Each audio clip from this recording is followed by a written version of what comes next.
मैं ठीक हूँ, आप सुनाए। तो मैं हूँ आपकी बेबो टीचर।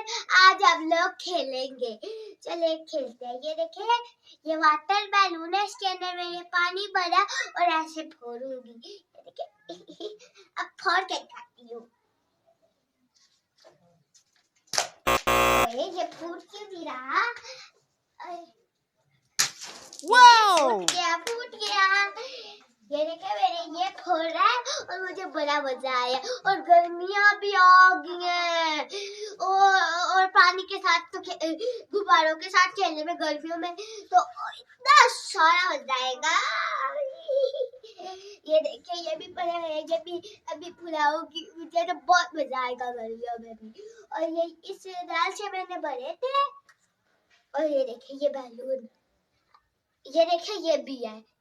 3 पिंक कलर है और एक सिल्वर और एक ग्रीन और एक गोल्डन और ये रेड। अगर मैं इस नलके से नहीं, इस नलके से भरा। अगर आपको मेरी वीडियो पसंद आई हो तो लाइक जरूर करना। Okay, bye bye.